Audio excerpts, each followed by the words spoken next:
Okay, well, welcome to another great session of Clifton Live here in the cafe at the Clifton Market. And here's Mr. Singh. Hello. How's the sale going? Hey, Tom.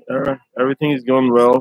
We were finally able to close the deal on the real estate purchase, and I'm so relieved. And it took longer than expected, but there was a lot of legal hurdles that we had to clear.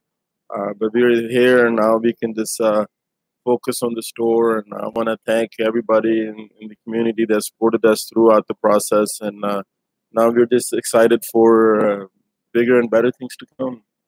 Yes, yes, and some capital improvements are being thought of, right? Yeah, of course. I think we couldn't do much because we were not the legal owner of the property. So now that we are getting bids to fix the parking lot, and I think that's the first step because it's in a terrible shape. So we'll get that taken care of really quickly as possible.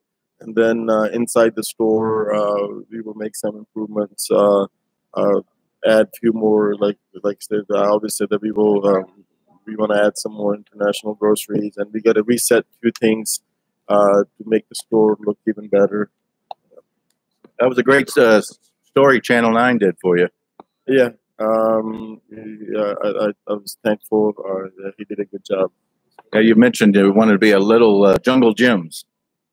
It is, I believe, like Clifton Clifton as a community has transformed over the years into like a nice big melting pot. There's, because of the place where it sits, college, there's a lot of international presence here.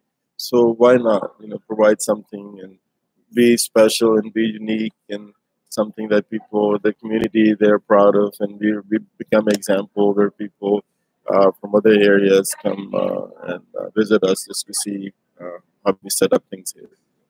I noticed in the interview that you want to work with the community in all levels. So you've been taking an ad out in the Clifton Chronicle. Thank you very much. And also Elephant Walk has an ad in the Clifton Chronicle. And we got Clifton Fest coming up here, and you're going to sponsor a chalk drawing out front and help out with the making that a great event. You got a lot of street space here, so you can do a lot. Yeah, and that's the goal. Like it's very important that this is like to keep that community feel alive, for the community to feel like that this is a community store. We got involved to save this store for the community, for the neighborhood.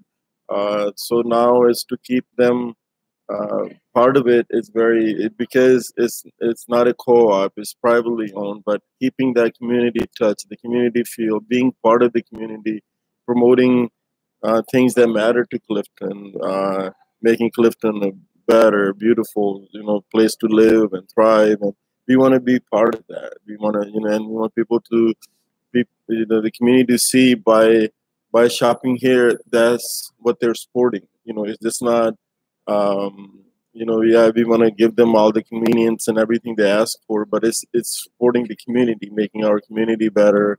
And by shopping at Clifton Market, I want people to feel that we're giving back to the community.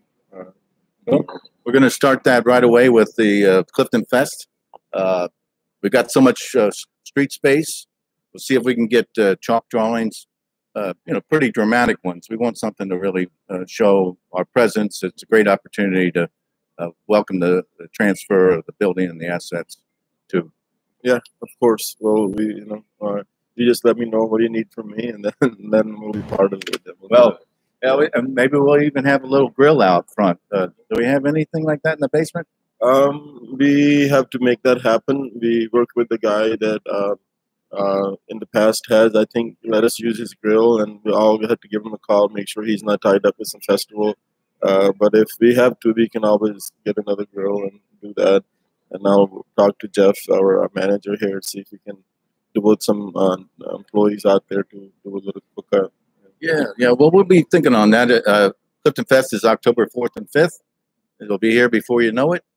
And we look forward to having a little conversation every so often here in the cafe, like the old days. Sure, you know where to find me. All right, Mr. Singh. Thank you. Well, that's great. Got another start of having the broadcast here in the cafe. I'll want to go over some simple facts we got going.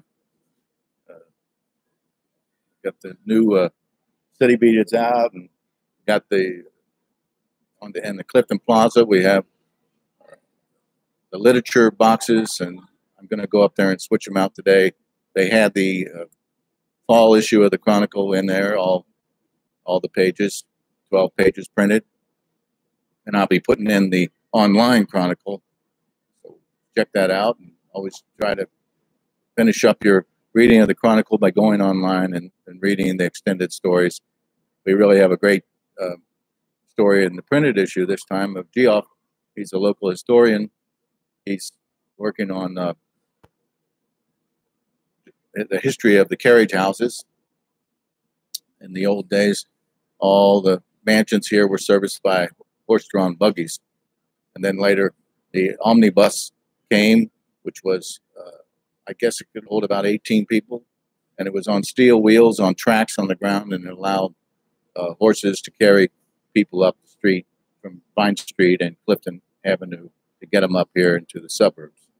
And I recently produced a video of Mr. Siegfried, he's 90 years old, about the carriage house. We made a brief tour of about a 10-block walk. We started right at the plaza, and then we went to World Peace Yoga, which is the original ticket office and the waiting room for the omnibus. So this would have been about 1869, I'm going to say. It could be a little bit earlier than that.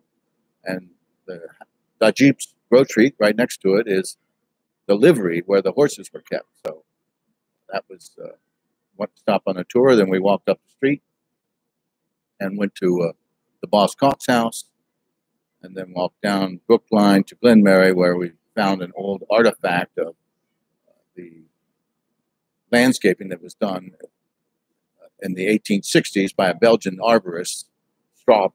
He also designed Spring Grove Cemetery.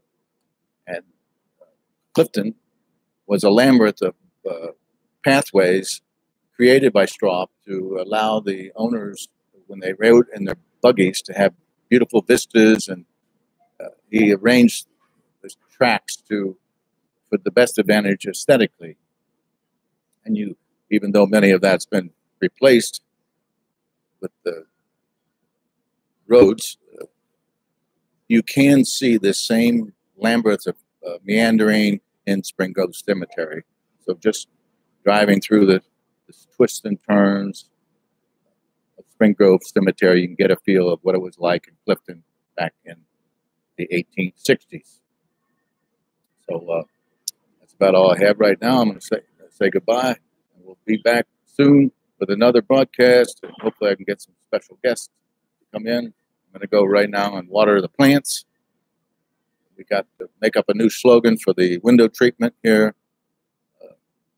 It'll take a while to get things transitioned from the sale to a marketing campaign. So thanks a lot for tuning in, and we'll see you soon. This is Tom Laurie signing off from Clifton Market.